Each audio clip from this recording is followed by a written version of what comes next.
সব অপরাধ মহা মহা ভজনেতে পড়ে যায় বাদ। মাগো, এই যে আমরা হরিনাম শ্রবণ করতে এসে নিজেদের মধ্যে যে কথা বলে সময় নষ্ট করছি, হ্যাঁ, সময় তো আর আমাদের জন্য থেমে থাকবে না, সময়টা চলে যাবে বাবা, সময়টা ঠিক চলে যাবে, কিন্তু এই যে নিজেদের মধ্যে কথা বলে যে সময় নষ্ট করছি, সে মূল্যবান সময়টা কিন্তু আর আমাদের কাছে ফিরে আসবে না। তা দেখুন মা, এই যে হরিনামে এসে নিজেদের মধ্যে কথা বলছি, আমার কমিটির দাদারা এই যে এত সুন্দর হরিবাসরের আয়োজন করেছে, আর এত সুন্দর হরিবাসরে এসে এমনভাবে নিজেদের মধ্যে কথোপকথন করে যদি সময় নষ্ট করি, তবে কি কোনো লাভ হবে মা গো? হ্যাঁ, এই যে আচ্ছা বলুন তো, এই যে নিজেদের মধ্যে কথোপকথন করছে, এতে কি হবে? পাপটা যে ছাড়াতে এসেছি, হরিনাম শ্রবণ করে কি হয়েছে? পাপটা ছাড়াতে এসেছি, তাই তো? আর পাপটাকে ছাড়াতে এসে পাপটাকে কি করব? নিজেদের মধ্যে করে আরো বেশি করে জড়িয়ে নিয়ে যে যার ঘরে চলে যায়। হ্যাঁ, পাপটা ছাড়াতে এসে পাপটা জড়িয়ে নিয়ে চলে যাব, তা বুঝবো কি করে যে আমাদের হৃদয়ে পাপ আছে? আমা, এই যে আমার মায়েরা কি করে বুঝবেন আমাদের হৃদয়ে পাপ আছে? কেমন ভাবে বোঝা যাবে বলুন তো? এই যে যেসব মায়েরা এই যে নিজেদের মধ্যে কথোপকথন করে নিজেদের মধ্যে এই যে কি বাড়িতে সময় পায় না তো বাবা, আসল ব্যাপারটা কি, বাড়িতে সময় হয় না, তাই নিজেদের মধ্যে এখানে এসেছে, এসে এক জায়গায় বসেছে, গল্প করে বেশ সুন্দর বসে নিজেদের মধ্যে কথোপকথন শুরু করে দিয়েছে। ও মা, এই যে দেখুন এত সুন্দর বাসরে এসে এত সুন্দর আমার গৌর গোবিন্দের গুণাগুণ কীর্তন হচ্ছে, কিন্তু মাগো কি হচ্ছে? আমাদের মনটা সেদিকে নাই, মনটা সেদিকে নাই। কীর্তন হচ্ছে, শ্রবণ করছি, কর্ণে ঢুকছে, কিন্তু ভেতরে প্রবেশ করছে না, এই কান্দে ঢুকে ও কান্দে বেরিয়ে যাচ্ছে, কি তাই তো? শেষে কিছুই বুঝতে পারবেন না, আর লাস্টে যে কি বলবেন যে কীর্তনিয়া কি গিয়ে গেল, কিছুই বুঝলাম না। হ্যাঁ, তা করলে হবে না মা। এই যে নিজেদের মধ্যে কথা বলছে, তার মানে কি মা? আমাদের মধ্যে এখনো পাপ আছে, আমাদের দেহে কলি বাসা করে আছে, আর সেই কলির প্রভাবের জন্য এতটুকু সময়ের জন্য এত কাজ ফেলে রেখে নিজেদের মধ্যে এসে এমনভাবে কথোপকথন করছি, কিন্তু যে উদ্দেশ্য নিয়ে এসেছি হরিনাম শ্রবণ করতে, সেই উদ্দেশ্যটার কথাই আমরা ভুলে যাচ্ছি, কি মা? তাই তো? দেখুন, যখন জন্মগ্রহণ করেছিলাম তখন কিন্তু ভগবানের কাছে কথা দিয়ে এসেছিলাম, কি প্রভু, এই মাতৃ জঠর যন্ত্রণা থেকে তুমি আমাকে মুক্তি দাও, ভবে যে তোমার সেবা পূজা করব, তোমার নাম গুণাগুণ কীর্তন করব। কিন্তু কি মাগো, ভবে এসে কি করছি? মায়ায় ডুবে গিয়ে, মায়ায় অন্ধকারে জর্জরিত হয়ে গিয়ে শুধু আমার করছি, কিন্তু যে কথা দিয়ে এসেছিলাম সেই কথাটুকু রক্ষা করতে পারছি। দেখুন মাগো, আর তারই কারণে কলি আমাদেরকে এমনভাবে গ্রাস করেছে যে এত সুন্দর প্রভুর কীর্তন আমরা শ্রবণ করবার সুযোগ পাচ্ছি, কিন্তু সেই সুযোগটাকেও কাজে লাগাচ্ছি না, কীর্তনটাও ঠিকঠাক শ্রবণ করছি না মা। আমা, জয় রাধে। তাই দেখুন মা, হৃদয়ে যদি ভক্তি না থাকে, হৃদয়ে যদি পাপ থাকে, তাহলে কিন্তু আমরা কখনোই ভগবানের গুণাগুণ কীর্তন শ্রবণ করে কিছু আস্বাদন করতে পারবো না মা। কিন্তু মাগো, দেখবেন আমাদের হৃদয়ে পাপ নেই, সেটা কেমন করে বুঝবো? কি বাবা, কেমন করে বুঝবো যে আমাদের হৃদয়ে পাপ নেই? সেটা কেমন ভাবে বুঝবো জানেন বাবা? দেখবেন ভগবানের গুণ কথা শ্রবণ করে যে ভক্তের হৃদয় বিগলিত হয়ে যায়, ভক্তের নয়ন হতে অশ্রুধারা বিগলিত হয়, হা কৃষ্ণ কৃষ্ণ বলে কেঁদে ওঠে, হা গৌর গৌর বলে কেঁদে ওঠে, তখন আমরা বুঝবো যে ভক্তের হৃদয় থেকে দূরে দূরে পাপ দূরীভূত হয়ে যাচ্ছে। সে ভক্তের হৃদয় থেকে ধীরে ধীরে পাপটা কমে যাচ্ছে, আর পাপটা আস্তে আস্তে কমে যেয়ে কি হচ্ছে, সেই ভক্ত ধীরে ধীরে ভজনের পথে এগিয়ে যাচ্ছে। আমাদের দেশে যে প্রধানমন্ত্রী, কি মা, তাই তো? আমরা সবাই জানি প্রধানমন্ত্রীকে, মুখ্যমন্ত্রীকে, সকলেই জানি, ছোট ছোট বাচ্চারাও জানে, কি তাই তো বাবা? সবাই জানি। কিন্তু একটিবার ভেবে দেখুন তো, সে প্রধানমন্ত্রী, মুখ্যমন্ত্রী, তাদের কথা শ্রবণ করে কি আমাদের নয়ন থেকে অশ্রুধারা বিগলিত হয় বাবা? কি বাবা, অশ্রুধারা বিগলিত হয়? হয় না মা? কিন্তু যার কথা শ্রবণ করে আমাদের নয়ন হতে অশ্রুধারা বিগলিত হয়, হা কৃষ্ণ কৃষ্ণ বলে আমরা কাঁদি, হা গৌর গৌর বলে আমরা নয়ন ধারা বরিষ্ঠ করি, তাই তো? যার কথা শ্রবণ করলে আমাদের নয়ন হতে অশ্রুধারা বরিষ্ঠিত হয়, তার গুণকথা, তার এত সুন্দর মধুর মধুর লীলা কথা শ্রবণ করেও যদি আমরা নিজেদের মধ্যে কথোপকথন করে সময় নষ্ট করি, তা কি হবে মাগো? নিজেদের মধ্যে এমন ভাবে কথোপকথন করে কি হবে বাবা? তাই এই যে আমরা কীর্তনটা করছি, যার গুণকথা আমরা শ্রবণ করছি, তাই কীর্তনটা কাকে বলে? কি মা জানেন কীর্তন কাকে বলে? শুনে রাখুন কীর্তন কাকে বলে। শাস্ত্রে বলছে, যার কীর্তিকথা অধ্যয়ন করে জীবের প্রেমে, জীবের হৃদয়ে বিশুদ্ধ প্রেম ভক্তি হৃদয় হয়, তাহাকেই বলে কীর্তন। যার কীর্তিগাথা অধ্যয়ন করে জীবের হৃদয়ে বিশুদ্ধ প্রেম ভক্তি হৃদয় হয়, তাকে বলা হয় কীর্তন। মাগো, তাহলে যার কীর্তিগাথা শ্রবণ করে, যার কীর্তিগাথা শুনে, অধ্যয়ন করে, শ্রবণ করে জীবের হৃদয়ে বিশুদ্ধ প্রেম ভক্তি আসবে, সেটাই কীর্তন মা। তাই এই যে আমরা হরিবাসরে বসে আছি, এত সুন্দর ভগবানের গুণকথা আমরা শ্রবণ করছি, তথাপিও যদি নিজেদের মধ্যে কথোপকথন করে সময় নষ্ট করি বাবা, তবে কি হবে? কীর্তনটা ঠিক সময় শেষ হয়ে যাবে, কিন্তু এই যে পাপটা যে আমরা নিজেদের সঙ্গে করে ভালো করে জড়িয়ে যে যার ঘরে চলে যাব। জয় রাধে বাবা। শুনুন, ভগবান আমার 64টি অপরাধ আছে, তার মধ্যে 62টি অপরাধ প্রভু ক্ষমা করে দেয় মাকে, কিন্তু 2টি অপরাধ প্রভু কখনো মার্জনা করে না। এক হলো নাম অপরাধ, আর এক হলো বৈষ্ণব অপরাধ। নাম অপরাধ আর বৈষ্ণব অপরাধ, এই 2 প্রকার অপরাধ কিন্তু প্রভু কখনো মার্জনা করে না। তা এই যে আমরা নিজেদের মধ্যে কথোপকথন করে কি করছি? আকথা কুকথা বলে সময় নষ্ট করে কি করছি? নামে অপরাধ করছি। আর যে কীর্তন শ্রবণ করছিল, তার শ্রবণেও বিঘ্ন সৃষ্টি করে আমরা কি করছি? সেই বৈষ্ণবের চরণেও অপরাধী হয়ে যাচ্ছে। তা এমন ভাবে কীর্তন শ্রবণ করবার থেকে না করা অনেক ভালো মা। এই যে কীর্তনটা শ্রবণ করে নিজেদের পাপটাকে ছাড়াতে এসেছি, কিন্তু কি হচ্ছে? না ছাড়িয়ে পাপটা জড়িয়ে নিয়ে চলে যাচ্ছি। আর তাই নিজেদের মধ্যে তো এত কথোপকথন করছে, এত গল্প করছে, হ্যাঁ গল্প আমিও কিছু কম জানি না, বলবো একটা ছোট্ট করে। শুনুন মা, এক জামাই, নতুন জামাই, হ্যাঁ, এখন সে নতুন জামাই কি হয়েছে বাবা? শ্বশুর বাড়িতে গেছে। এখন সেই জামাই এত নোংরা, জীবনে কোনোদিনও দাঁত মাজে কিনা সন্দেহ বাবা। শাশুড়ি মা নতুন জামাইকে তো কিছু বলতে পারে না। কি হয়েছে? দেখছে কি জামাই দাঁতের উপরে একেবারে শ্যাবলা পড়ে গেছে, এত নোংরা, কিছু তো বলতে পারছে না নতুন জামাই। শাশুড়ি মা কি করেছে? ঘর থেকে 10টা টাকা এনে এখন কি করেছে? জামাইয়ের হাতে দিব, যে বাবা শোনো, আচ্ছা এই জায়গাটার নাম কি মা? হ্যাঁ, বনগাঁ, তাই তো? হ্যাঁ, জয় রাধে। এই যে বলছি শোনো, আমাদের এই বনগাঁ এই বাজারের আখ খুব বিখ্যাত। বলছে বনগাঁর বাজারের আখ খুব বিখ্যাত, তুমি কি করো, এই হাটে যে আমি তোমাকে 10টা টাকা দিচ্ছি, তুমি যে আখ কিনে খেয়ে আসো। এখন শাশুড়ি মার কথা মতো জামাই তো না করতে পারে না, টাকাটা নিয়ে করেছে কি হাটে গেছে।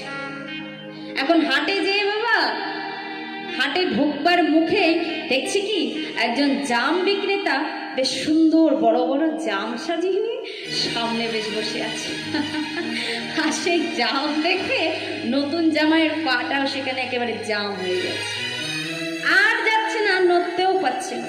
মনে মনে চিন্তা করছে, আরে এত সুন্দর জাম পেয়েছি, আর সেই জাম বাদ দিয়ে আমি আখ খাবো? হ্যাঁ হ্যাঁ, আগে জাম পেয়েছি, জামটা তো আগে ভালো করে খাই, তারপরে দেখা যাবে আখের কথা। কি করেছে জামাই, সেই টাকা দিয়ে আরো বেশি করে বেশ সুন্দর করে জাম খেয়ে বাড়ি ফিরে এসেছে। এখন যখনই জামাই বাড়ি এসেছে, শাশুড়ি মা ডাক দিয়ে বলছে, বাবা কি গো, আমি তোমাকে বললাম না যে আমাদের এখানের আখ খুব বিখ্যাত? হ্যাঁ, তা তুমি আখ খেয়েছো তো বাবা? এই বলেছি, জামাই বলছে, হ্যাঁ মা, দাঁত কটা বের করে বলছে, হ্যাঁ মা খুব সুন্দর। যেই বলেছে খুব সুন্দর, শাশুড়ি মা তো দাঁত দেখে আরো অবাক হয়ে গেছে। আরে আমি একে টাকা দিয়েছি যে নোংরাটা ছাড়াবার জন্য দাঁত থেকে, এ কি করেছে, নোংরাটাকে আরো ভালো করে জাম খেয়ে জড়িয়ে নিয়ে বাড়ি ফিরেছে। থামাগো, কীর্তন শ্রবণ করতে এসে নিজেদের মধ্যে যদি এমন ভাবে কথোপকথন হয়, তা যে উদ্দেশ্য নিয়ে এসেছি, যে উদ্দেশ্যটা নিয়ে আমরা এখানে বসে আছি, ভগবানের গুণকথা কীর্তন শ্রবণ করব বলে, সেই উদ্দেশ্যটা কিন্তু আমাদের পূরণ হবে না মা। সময় চলে যাবে, সময় থাকতে থাকতে ভগবানকে ডাকতে হবে মা। সময় চলে গেলে কিন্তু ভগবানকে পাওয়া যাবে না। তাই এই যে নামে বিঘ্ন সৃষ্টি করে আমরা যে বৈষ্ণব চরণে অপরাধ করছি, আপনারা কিন্তু বুঝতে পারছেন না। আপনারা কথা ভাবছেন, কথা বলছেন, কিন্তু বুঝতে পারছেন না যে এতে আপনাদের অপরাধ হয়ে যাবে। হতেই পারে নিজেদের মধ্যে একটু কথোপকথন করতে করতে কি হবে, যে পাশের ব্যক্তি যে মন দিয়ে ভগবানের কথাটা শ্রবণ করছিল মাগো, তার শ্রবণে আপনি বাধা সৃষ্টি করলেন। অর্থাৎ কি হবে মা, আপনি অজান্তেই সেই বৈষ্ণব চরণে অপরাধী হয়ে যাবেন। আর ওই যে পূর্বে বলেছি, ভগবান দুটি অপরাধ কখনো ক্ষমা করে না মা, এক হলো নাম অপরাধ আর এক হলো বৈষ্ণব অপরাধ। এই যে অজান্তে যে আপনি অপরাধ করছেন, আপনি ভাবছেন কিচ্ছু হবে না, কিন্তু কি জানেন মা, অজান্তেও কিন্তু আমাদের অপরাধ হয়ে যায়। আর অজান্তে যদি অপরাধ হয়ে যায়, সে যদি বড় গুণী ভজনানন্দী হয়, তবে কি হবে, সেও তার ভজন থেকে বাদ পড়ে যাবে না। অজান্তে অপরাধ হয়।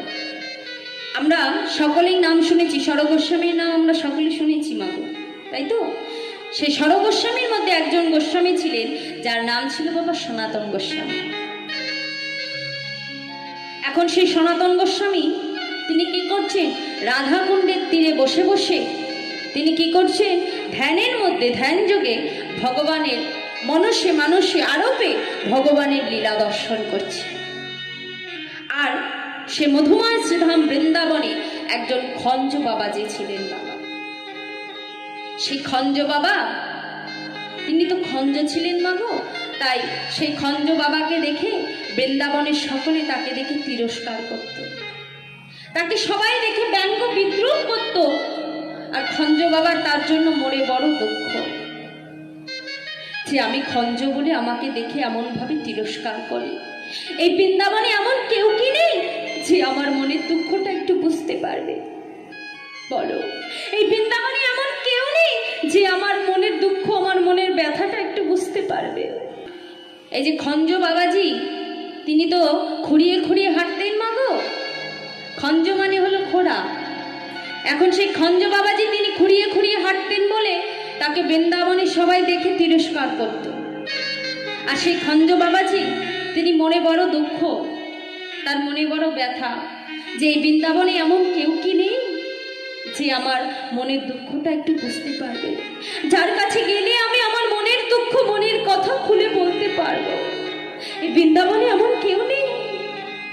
হঠাৎ সেই খঞ্জ বাবাজি তিনি সনাতন গোস্বামীর সন্ধান পেয়েছে, যে বৃন্দাবনে একজন অনেক বড় বৈষ্ণব থাকে, তিনি বড় ভালো মানুষ। এখন সেই সনাতন গোস্বামীর সন্ধান পেয়ে সেই খঞ্জ বাবাজি সনাতন গোস্বামীর কাছে চলেছে রাধা কুণ্ডের তীরে। নিজের মনের কথা খুলে বলবে বলে সেই খঞ্জ বাবাজি চলেছে রাধাকুণ্ডের তীরে। এখন সে খুঁড়িয়ে খুঁড়িয়ে চলছে রাধাকুণ্ডের তীরে। আর ওদিকে রাধাকুণ্ডের তীরে বসে বসে সনাতন গোস্বামী তিনি আরবে রাধা গোবিন্দের লীলা দর্শন করছিলেন। ধ্যান যোগে আরবে তিনি লীলা দর্শন করছিলেন। আর লীলা দর্শন করতে করতে কি লীলা দর্শন করছিলেন মা? কি লীলা দর্শন করছিল? সেই খঞ্জ বাবাজি যখন চলেছে রাধাকুণ্ডের তীরে, আর ওদিকে সনাতন গোস্বামী তিনি ধ্যান যোগে দেখছে যে রাধা গোবিন্দ এক সুন্দর বনের মধ্যে অষ্টসখী বেষ্টিত হয়ে গোবিন্দ আমার রাধারানীকে সঙ্গে নিয়ে গোবিন্দ আমার বিনোদভাবে লীলা করছে। আর লীলা করতে করতে হঠাৎ শ্রীমতী রাধারানী আমার একটি বৃক্ষে কত ফুল ফুটে আছে, আর সেটা দেখে সঙ্গে সঙ্গে শ্রীমতী রাধারানী বধূকে ডেকে বলছে, বধূ বধূ বধূ দেখো ওই ডালে কত সুন্দর ফুল ফুটে আছে। বধূ, ও বধূ, তুমি আমাকে একটু ফুল পেড়ে দেবে বধূ? গোবিন্দ বলছে, রাধে অত উঁচুতে আমি ফুল পাড়তে পারি? হ্যাঁ, আরে অত উঁচু থেকে আমি কেমন করে ফুল পারবো?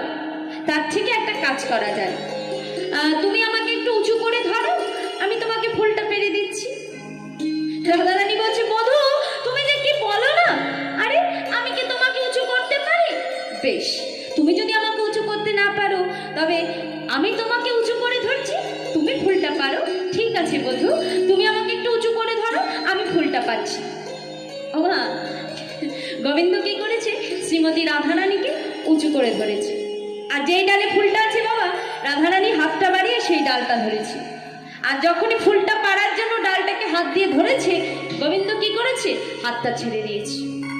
আর যখনই ছেড়ে দিয়েছে, রাধারানী আমার ডালটা ধরে চিৎকার করছে, বধূ বধূ, তুমি কি করছো? হ্যাঁ, আরে আমি তো পড়ে যাব, তুমি আমাকে ধরো বলছি। আমি যে পড়ে যাব, আমার খুব ভয় লাগছে, তুমি আমাকে ধরো।